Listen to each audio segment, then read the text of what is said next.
Hi, I'm Tara Babcock here for Zoomin.tv Games, and I'm here with Tim Morton, who's working on the Command & Conquer game. So tell me a little bit about the new Command & Conquer, just like a general basis. How is it different from the really old games? Sure. So this Command & Conquer is a live service, which means that once we stand it up, we're going to keep releasing new content for it. So new maps, new game modes, maybe even brand new factions over time. It's set in the Generals universe. So Generals was a Command & Conquer game from 10 years ago that featured modern warfare units and 3 different factions that are in the near-Earth future. So it's a little bit futuristic, but it's pretty close to what we've got now.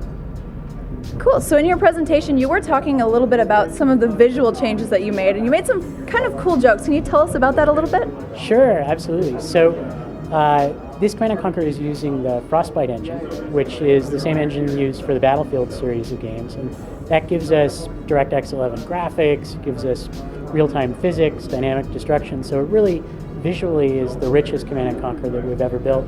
I think it just creates that much more immersion for players when they're playing the game. Tell us about the shoes. So in the original Generals game, when you clicked on the worker units for the Global Liberation Army faction, they said, can we have some shoes? Because they were little barefoot guys running around building all the structures and collecting resources. So for this game, we gave in and we gave them shoes. That's very, very nice of you. So you did mention also something about, there was a little bit of offense taken to what the terrorist generals looked like. Can you tell me a little bit about that? In the original Generals game, the GLA, the terrorist faction, was very Middle Eastern looking. In this new Command & Conquer, they really are global. So whereas before we offended some people, now we'll probably offend everybody. That was my favorite line. Thank you for using it here in the interview. Sure. Also, what are some of the big hardships you guys see when creating a free-to-play game? Is there anything that differs a lot from something that's not free-to-play? It's a very different approach, and we've had to learn it as well, because I think for most of the team, this is the first time we haven't worked on a retail release, and instead of having everything done at once, we built things in stages, and we expect to keep working on this for many, many years. So it's a very different mindset in building it. I think probably the hardest part for us is just thinking about it in little pieces instead of everything at once. Exactly. In order to keep people hooked, you have to keep creating content and upgrading, basically.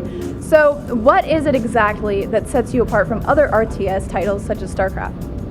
Command & Conquer really has a different feel to it, and we love all of the other titles in the genre. We're fans of real-time strategy in general, but Command & Conquer has features like crushing. It has features that are really unique to it as a universe, and we're working to get all of those implemented for this game.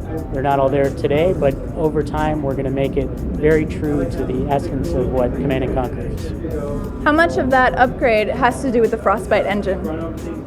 A big part of it is due to Frostbite. We really have never had this kind of graphics technology to work with before. Things like ambient occlusion and radiosity, it just sounds like a lot of jargon, but it really does make the world look better.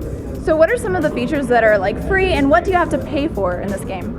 We're being really careful to not be pay to win. So anything that impacts gameplay, you can either pay or earn just by playing the game. There are some items that are purely visual that are things that you can only pay for because they don't impact gameplay. But examples of things that you can pay for are Generals, which are unique gameplay takes on the base factions that are centered around one strategy or favorite weapon. You can also get a premium mode, which gives you more experience points or other boosts as you play along. But again, anything that you can pay for, you can also earn just by playing the game. So we keep it fair. So a lot of it is aesthetic. You can't just be the best in the game if you're having money, right? Exactly. That makes it fair. That's much better for the player.